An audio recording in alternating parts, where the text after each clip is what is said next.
கர்த்தருடைய பரிசுத்த நாமம் மகிமைப்படுவதாக. நான் விசுவாசிக்கிறேன் நீங்கள் எல்லாரும் இதை கேட்டுக்கிட்டு இருக்கீங்கன்னு. நாம் அப்போஸ்தலர் நடபடிகள் புத்தகத்தை படித்து கொண்டிருக்கிறோம். நேற்றைய தினம் 2ஆம் அதிகாரம் 1 முதல் 13 வசனங்களை நாம் தியானித்தோம். பிரயோஜனமாக இருந்திருக்குன்னு நான் நம்புகிறேன். இன்று நாம் டக்குன்னு நம்ம இந்த 14வது வசனத்திலேருந்து 47வது வசனம் வரைக்கும் நம்ம பார்க்க போகிறோம். ஸோ இது ஒரு பிரசங்க வார்த்தைகள். இதில் ஒரு சில குறிப்புகளை மட்டும்தான் நம்ம பார்க்க போகிறோம். இது பேதுரு சொன்ன முதல் பிரசங்கம். ஸோ இந்த பிரசங்கத்தில் என்னென்ன குறிப்புகள் இருக்குதுன்றதை மட்டும் நம்ம பார்த்துட்டு நம்ம அடுத்த அதிகாரத்துக்குள்ளே போகிறதுக்கு முயற்சி பண்ணுவோம். ஜெபிக்கலாம். கர்த்தருடைய பரிசுத்த நாமம் மகிமைப்படுவதாக. பூமியிலே நான் பரதேசி, உமது கற்பனைகளை எனக்கு மறையாதையும். பூமியிலே நான் பரதேசி, உமது கற்பனைகளை எனக்கு மறையாதையும். இயேசு கிறிஸ்துவின் வல்லமையான நாமத்தினால் ஜெபிக்கிறோம் பிதாவே, ஆமென்.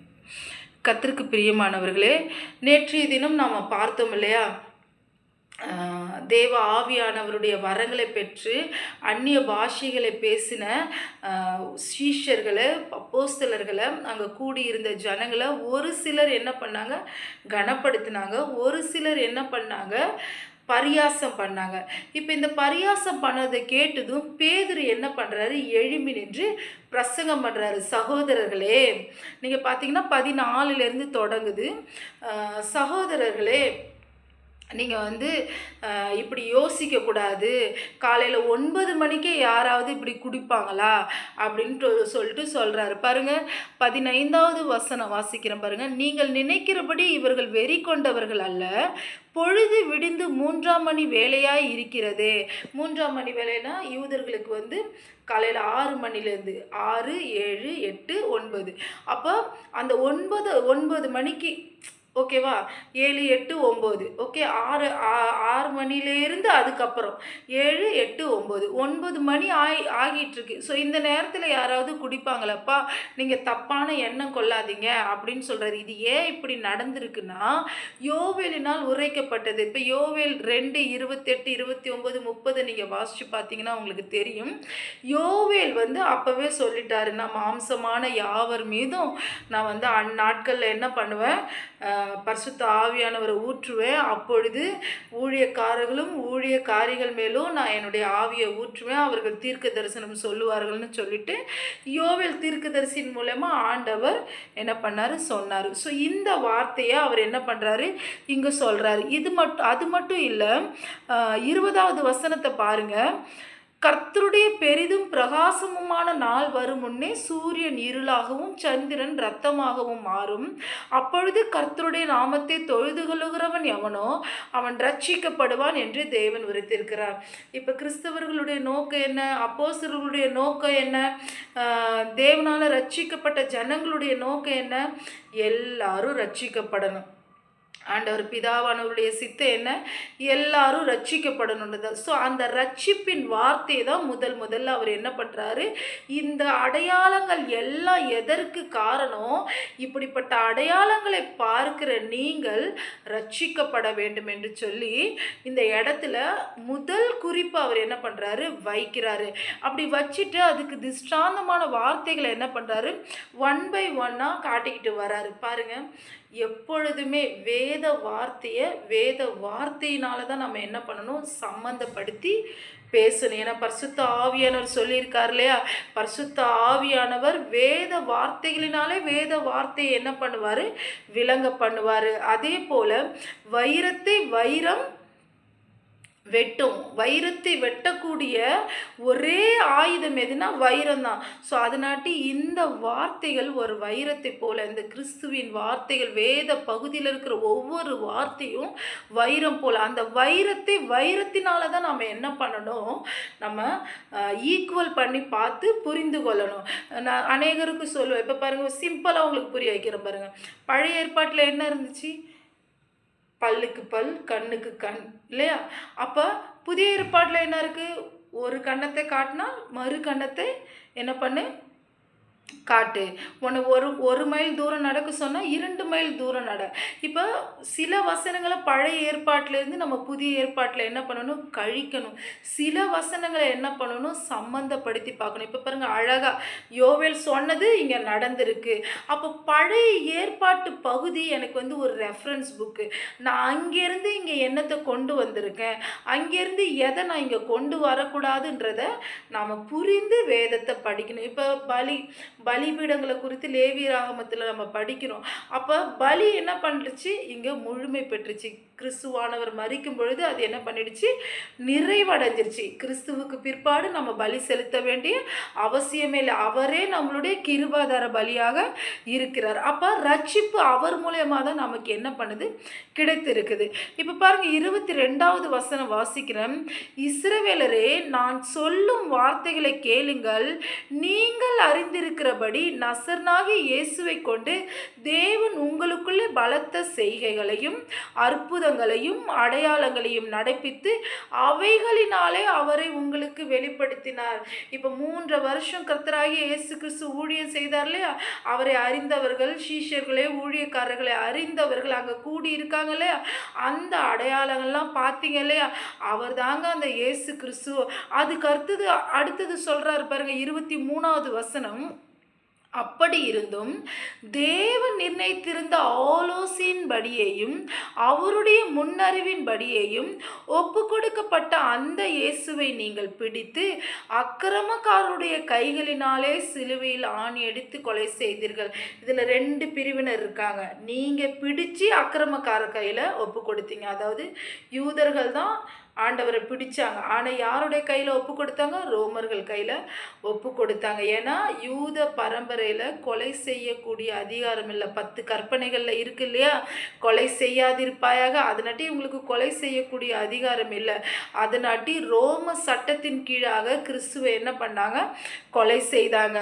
ஆனால் இந்த இடத்துல ஏற்கனவே கிறிஸ்துவானவர் யோவான் சுவிசேஷ புத்தகத்தில் நாம் பார்க்கும் பொழுது, யார் என்னுடைய ஜீவனை எடுத்துக்கொள்ள முடியாது, நானே அதை கொடுக்கிறபடினால தான் அவங்க எடுத்துக்கொள்ள முடியும். அப்போ கிறிஸ்துவே தன்னுடைய ஜீவனை என்ன பண்ணார்? கொடுத்தார். அதை கொடுக்கவும் அவருக்கு அதிகாரம் உண்டு, அவர் அதை எடுத்துக்கொள்ளவும் அவருக்கு அதிகாரம் உண்டு. அப்போ அவர் கொடுக்கவும் செய்தார். 3வது நாள் பிதாவானவர் அவருக்கு எடுத்துக்கொள்ளவும் அதிகாரத்தை அவர் யார்கிட்ட இருந்து பெற்றுக்கொண்டார்? பிதாவிடத்திலிருந்து பெற்றுக்கொண்டார். அப்போ இந்த வார்த்தைகளை சொல்லி மரணத்திலிருந்து அவர் மரணத்தினால் கட்டப்பட்டிருக்க கூடாது இருந்தது. இப்போ என்ன பண்ணிட்டாரு? ரட்சிப்பு யாரால வரும்னு சொல்லிட்டாரு. 2வது எப்படி வரும்னு சொல்லிட்டாரு. அதுக்கப்புறம் யார் அந்த இயேசுன்னு சொல்லிட்டாரு. 3வது என்ன சொல்றாரு? அவர் மரணத்தினால் கட்டப்பட்டிருக்க கூடாது இருந்தது இல்லையா? இப்போ அவருடைய ஊழிய பாதைகள், ரட்சிப்பு, மரணம் எல்லாத்தையும் சொல்லிட்டாரு. இப்போ சொல்லிட்டு இப்போ அங்கே இருக்கிற ஜனங்களுக்கு தாவீதின் வழியாய் கர்த்தராகிய பிதாவானவர் என்னென்ன வார்த்தைகளை சொன்னாரோ அந்த வார்த்தைகளை எல்லாம் அவர் திஷ்டாந்தமாக காட்டுறாரு. பாருங்க 25வது வசனம் பாருங்க. அவரை குறித்து தாவீது, அப்போ கர்த்தரை எப்பொழுதும் எனக்கு முன்பாக நிறுத்தி நோக்கி கொண்டிருக்கிறேன். நான் அசைக்கப்படாதபடி அவர் என் வலது பாரசத்தில் இருக்கிறார். அதனாலே என் இருதயம் மகிழ்ந்தது, என் நாவு களி கூர்ந்தது, என் மாம்சமும் நம்பிக்கையோட தங்கி இருக்கும். இது சங்கீதம் 16, 8, 9, 10 இருக்குது. இப்போ இந்த வார்த்தைகளை அவர் சொல்கிறார். தாவீது சொல்லியிருக்கார் இல்லையா? பரிசுத்த என் ஆத்துமாவை பாதாளத்தில் விடீர், உம்முடைய பரிசுத்தர் அழிவை காண ஒட்டீர்.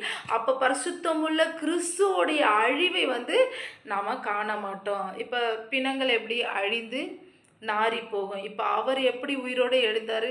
ஃப்ரெஷ்ஷாக இல்லை? அவர் அதை விட அதிகமாக இன்னும் சொல்லணும்னா அவர் மறுரூபமாக்கப்பட்ட சரீரத்தோடு உயிரோடு எழுந்தார் இல்லையா? இப்போ பாருங்கள் அடுத்தது 29 திரும்ப சொல்கிறார் பாருங்கள். சகோதரரே, கோத்திர தலைவனாகிய தாவீதை குறித்து நான் உங்களுடனே தைரியமாய் பேசுகிறதுக்கு இடம் கொடுங்கள். இந்த இடத்துல ஒரு விஷயத்தை ஏன் தாவீதை பற்றி பேதுரு அதிகமாக சொல்கிறாருன்னா, சகோதரர் சுரேஷ் ராமச்சந்திரன் அவர்கள் சொல்லும் பொழுது சொன்னார், இந்த வார்த்தையை இந்த விஷயத்தை நீங்கள் புரிஞ்சுக்கணும். இப்போ இந்த பண்டிகைக்கு வந்த ஜனங்கள் இந்த சத்தத்தை எங்கே கேட்குறாங்கன்னா, தாவீது தாவீதுடைய கல்லறை இருக்கு இல்லையா? இப்போ எல்லாரும் அந்த பண்டிகைக்கு வந்தவங்க எல்லாம் தாவீதோட கல்லறைக்கிட்ட வந்து ஜெபிப்பாங்க. எப்படி ஜெபிப்பாங்கன்னா, தாவீதுக்கு நீங்கள் சொன்னீங்கல்லப்பா, தாவீதோடைய சிங்காசனத்தில் உங்களுடைய குமாரரை எழுப்புன்னு சொல்லிட்டு அந்த நாட்களை எங்களுக்கு திரும்ப காண செய்யுங்கப்பா, அந்த நாட்களுக்காக நாங்கள் காத்திருக்க திரும்ப எங்களுக்கு உதவி செய்யுங்கப்பா, இப்படிலாம் சொல்லி ஜெபிப்பாங்களாம். அந்த கல்லறை இருந்த மேல் வீட்டு அறையில் தான் இந்த சம்பவங்கள் நடந்திருக்குது. இந்த சம்பவங்கள் நடந்த அந்த சமயத்தில் பேதுரு இவங்களாம் இறங்கி வந்து இவங்களுக்கு வந்து என்ன பண்ணுறாங்க, இந்த பிரசங்கத்தை பண்ணுறாங்க. அதனாடி தான் தாவீதுடைய காரியங்களை எடுத்து திஷ்டாந்தமாக இப்போ பேதுரு பேசிக்கிட்டு இருக்காரு. இப்போ பாருங்க, கோத்திர தலைவனாகிய தாவீதை குறித்து நான் உங்களுடனே தைரியமாய் பேசுகிறதற்கு இடம் கொடுங்கள். இப்போ இந்த இடத்துல நிறைய காரியங்களை வசனங்களை என்ன பண்ணுறாரு, தாவீதை குறித்து பேசியிருக்காரு. தாவீதுடைய சிங்காசனத்தில் என்றென்றைக்கும் வீட்டு இருக்கிற கிறிஸ்துவை நான் எழும்ப பண்ணுவேன்னு சொல்லியிருக்காரு ஆண்டவர். வலது பாரசத்தில் உட்காரும் ஆண்டவர் வந்து சத்துருவை பாதப்படியாக்கி போடும் வரைக்கும் அவருடைய வலது பாரசத்தில் உட்கார்ந்து இருக்கும்படிக்கு சொன்னார். இப்படி பல வசனங்களை அவர் சொல்லி பேதுரு என்ன பண்ணுறாரு, அவங்களுக்கு திஷ்டாந்தப்படுத்தி காட்டுறாரு. அதுக்கப்புறம் 35வது வசனத்தை பாருங்க. நீர் என் வலது பாரசத்திலே உட்காரும் என்று கர்த்தர் என் ஆண்டவருடனே சொன்னார் என்று அவனே சொல்லி இருக்கிறான். 36 ஆகையினால் நீங்கள் சிலுவையில் அறிந்த இந்த இயேசுவையே தேவன் ஆண்டவரும் கிறிஸ்துவும் ஆக்கினார் என்று இஸ்ரவேல் குடும்பத்தார் யாவரும் நிச்சயமாய் அறிய கடவீர்கள் என்றார். இதுதான் கடைசியாக அவர் என்ன பண்ணுறாரு, இந்த வசனத்தை தாவீது சொன்ன இந்த வசனத்தை என்ன பண்ணுறாரு சொல்கிறாரு. நீங்கள் சிலுவையில் அறிந்த இந்த இயேசுவையே தேவன் ஆண்டவரும் கிறிஸ்துவும் ஆக்கினார் என்று இஸ்ரவேல் குடும்பத்தார் யாவரும் நிச்சயமாய் அறிய கடவர்கள். மெசியாவை குறித்து பேசும் பொழுது அவரை ஆண்டவர் என்றும் கிறிஸ்து என்றும் வேத பகுதிகள் அவர்களுக்கு சொல்லியபடியினால அவர்தான் அந்த ஆண்டவர், அவர்தான் அந்த கிறிஸ்து என்று சொல்லி அந்த பிரசங்கத்தை அவர் என்ன பண்ணுறாரு, முடிக்கிறாரு. இப்போ ஒரு சூப்பரான ஒரு விஷயம் பாருங்க, 37வது வசனம். இதை அவர்கள் கேட்டபொழுது இருதயத்திலே குத்தப்பட்டவர்களாகி பேதுருவையும் மற்ற அப்போஸ்தலரையும் பார்த்து, சகோதரரே நாங்கள் என்ன செய்ய வேண்டும் என்றார்கள். இதுதாங்க பிரசங்கத்துடைய ரிசல்ட்டு. நாம் ஆண்டவரை பற்றி அவங்களுக்கு சொல்லும் பொழுது அவர்கள் என்ன சொல்ல வேணும், நாங்கள் என்னப்பா செய்யணும், ஆண்டவருக்காக நாங்கள் என்ன செய்யணும். இல்லை சில நேரத்தில் நம்ம கூட தேவ வல்லமையினால் அவருடைய அன்பை நம்ம ருசிக்கும்போது, அப்பா நாங்கள் உங்களுக்காக ஏதாவது செய்யணும்ப்பா, எதையாகிலும் செய்யணும்ப்பா அப்படின்னு சொல்லிட்டு என்ன பண்ணுறோம், நமக்குள்ளே நம்ம கேள்வி கேட்குறோம். கர்த்தர் கண்டிப்பாக அந்த கேள்விகளுக்கு நம்மளை எடுத்து பயன்படுத்துகிறார். இப்போ இவங்க கேட்டது பேதுரு என்ன சொல்கிறாரு பாருங்கள். பேதுரு அவர்களை நோக்கி, நீங்கள் மனம் திரும்பி ஒவ்வொருவரும் பாவ மன்னிப்புக்கென்று இயேசு கிறிஸ்துவின் நாமத்தினாலே ஞானஸ்தானம் பெற்றுக்கொள்ளுங்கள், அப்பொழுது பரிசுத்த ஆவியின் வரத்தை பெறுவீர்கள். 3 விஷயத்தை சொல்கிறாரு. மனம் திரும்புங்கள், இயேசு கிறிஸ்துவின் நாமத்தினால பாவ மன்னிப்புக்கென்று ஞானஸ்தானம் பெறுங்கள், 3வது என்ன கிடைக்குமா, பரிசுத்த ஆவியின் வரத்தை பெறுவீர்கள். கர்த்தருக்கு பிரியமானவர், இன்றைக்கி அநேக பிரசங்கங்களை நம்ம கேட்குறோம், எல்லாமே முக்கியம்தான். ஆனால் பேஸ்மெண்ட், நம்மளுடைய அடிப்படை என்ன இருக்குது, நான் வந்து கர்த்தராகிய இயேசு கிறிஸ்துவுக்குள்ளாக மனம் திரும்பி இருக்கணும். மனம் திரும்புதல், இந்த மனம் திரும்புதல் எதை சொல்லுதுன்னா, இந்த மனம் திரும்புதல் வந்து நான் மற்ற எதுவுமே கடவுள் கிடையாது, இவர் தான் கடவுள் என்று நான் என் உள்ளத்திலே விசுவாசிக்கிறேன்றத மனம் திரும்புதல். 2வது விஷயம் இயேசு கிறிஸ்து நாமத்தினால ஞானஸ்தானம் எடுக்கிறது. இந்த 2த்தையும் நாம் செய்யும்போது பரிசுத்த ஆவியின் வரங்களை நம்ம என்ன பண்ணுறோம், பெற்றுக்கொள்கிறோம். அப்போஸ்தலனாகிய பவுல் எபிரேய நிருபத்தில் ஒரு சின்ன லிஸ்ட்டு கொடுத்துருக்காரு. அந்த லிஸ்ட்டு என்னென்ன பார்த்தீங்களா, முதல்ல மனம் திரும்புதல், 2வது ஞானஸ்தானம், 3வது பல வரங்கள், 4வது என்னென்னா இது இது முக்கியம்தான். பூரணராக்கப்படும்படிக்கு நாம் முன்னேறி செல்ல கடவும். இப்போ சில பேர் எனக்கு தகுதி இல்லை, நான் இப்படி நான் அப்படி நான் நிறைய பாவம் செஞ்சுருக்கேன், நான் எப்படி ஆண்டவருக்காக எழும்ப முடியும்லாம் பல கேள்விகள் நமக்கு வரும். ஒரு நாள் எனக்கும் இந்த கேள்வி வந்துச்சு. அப்போ ஆவியானவர் எனக்கு என்ன ஆலோசனை கொடுத்தார் தெரியுமா? நீ எப்போ முழுமையாக பரிசுத்தமாவ, எப்போ எனக்காக எழும்புவ, எப்போ எனக்காக நீ வேலை செய்வ இல்லையா? இதே கேள்வி தான் உங்களுக்கும், இதே ஆன்சர் தான் உங்களுக்கும். உங்களுக்குள்ளே இருக்கிற கேள்வி, நான் எப்போ பரிசுத்தமாகுவேன், எப்போ ஆண்டவருக்காக இல்லைங்க. நம்ம நடக்கிற இந்த வழியில் நம்மை பரிசுத்தம் ஆக்கி கொண்டே இருக்கணும். ஒரு நாளும் நம்ம முழுமையாக பரிசுத்தம் ஆக முடியாது. நாம் மரிக்கும்போது தான் நம்ம கிரியைகளை விட்டு என்ன பண்ணுவோம், ஓய்ந்திருப்போன்னு வேதம் சொல்லுது. அப்போ நான் என்னுடைய மரண நாள் வரைக்கும் நான் பரிசுத்தத்தை என்ன பண்ணணும், பின்பற்றி கொண்டே இருக்கணும். கிறிஸ்துவின் ரத்தத்தினால என்னை கழுவிக்கொண்டே இருக்கணும். அப்படி கழுவிக்கொண்டே இருக்கும் பொழுது தான் மனம் திரும்புதலுக்கான பூரணம் நமக்கு வரும். ஒரு நாளைக்கு நம்ம ஒரு சில விஷயங்களை விட்டுருப்போம். இப்போ நம்ம வீட்டை சுத்திகரிக்கிறோம் பார்த்தீங்களா? ஒரு நாளைக்கு கிச்சனை சுத்தம் பண்ணுவோம், ஒரு நாளைக்கு பெட்ரூமை சுத்தம் பண்ணுவோம், அப்புறம் திரும்ப பார்த்தீங்கன்னா கிச்சன் அழுக்காயிடும், திரும்ப கிச்சன் ரொட்டேஷன். நம்மளுடைய இருதயத்தை, நம்மளுடைய சரீரத்தை நம்ம ஒவ்வொரு நாளும் சுத்திகரித்து தான் தீர வேண்டும். ஸோ அதனாட்டி இந்த ஃபஸ்ட்டு மனம் திரும்புதல் என்பது கிறிஸ்து தான் தெய்வம் அப்படின்றத என் உள்ளத்தில் நான் நிச்சயித்துக்கிட்டேன். 2வது நான் ஞானஸ்தானம் எடுத்துக்கிட்டேன். 3வது பரிசுத்த ஆவியனுடைய வரங்களை பெற்றுக்கொள்கிறதுக்கு நான் காத்திருந்து ஜெபிக்கும் பொழுது பரிசுத்த ஆவியனுடைய வரங்களை நான் பெற்றுக்கொள்கிறேன். இப்போ பாருங்கள், இங்கே ஒரு அழகான ஒரு சூப்பர் ரிசல்ட் இருக்குது. 41வது வசனத்தை வாசிக்கிறேன் பாருங்கள். 40லேருந்து வாசிக்கிறேன். இன்னும் அநேக வார்த்தைகளாலும் சாட்சி கூறி மாறுபாடுள்ள இந்த சந்ததியை விட்டு விலகி உங்களை ரட்சித்து கொள்ளுங்கள் என்றும் புத்தி சொன்னான். அவனுடைய வார்த்தையை சந்தோஷமாக ஏற்றுக்கொண்டவர்கள் ஞானஸ்தானம் பெற்றார்கள். அன்றைய தினம் ஏறக்குறைய 3000 பேர் சேர்த்து கொள்ளப்பட்டவர். பாருங்க, 3000 பீப்புள்ஸ் சபையில் சேர்த்து கொள்ளப்பட்டாங்க. அப்போ அங்கே எவ்வளோ பேர் இருந்திருப்பாங்களே. ஏன்னா எருசலேமுக்கு பண்டிகைக்கு வரவங்க லட்சக்கணக்கான ஜனங்கள் இருப்பாங்க. ஒவ்வொருத்தரும் வரிசையாக அங்கே வந்துக்கிட்டு இருப்பாங்க. அந்த தாவீதுடைய அந்த கல்லறை கிட்ட ஜெபிக்கிறதுக்கு அங்கே வந்திருந்த ஜனங்கள் மத்தியில் இவர் எழுந்திருந்து பேதுரு பிரசங்கம் பண்ணதும் 3000 பேர் என்ன பண்ணாங்க, ரட்சிக்கப்பட்டாங்க. அது மட்டும் இல்லை, கடைசி வசனம் பாருங்கள். தேவனை துதித்து ஜனங்கள் எல்லாரிடத்திலும் தயவு பெற்றிருந்தார்கள். ரட்சிக்கப்படுகிறவர்களை கர்த்தர் அனுதினமும் சபையில் சேர்த்து கொண்டு வந்தார். அனுதினமும் டெய்லி ரட்சிக்கப்பட்டவங்க என்ன பண்ணாங்க, சபையில் சேர்த்து கொள்ளப்பட்டாங்க. அது மட்டும் இல்லை பாருங்க, எல்லாருக்கும் பயம் உண்டாயிற்று. அப்போஸ்தலர்களாலே அநேக அற்புதங்களும் அடையாளங்களும் செய்யப்பட்டது. விசுவாசிகள் எல்லாரும் ஒருமித்திருந்து சகலத்தின் பொதுவாய் வைத்து அனுபவித்தார்கள் இல்லையா? இன்னைக்கு அந்த சூழ்நிலை இப்போ இல்லை. சபைகள் எல்லாம் பிரிந்து கிடைக்குது.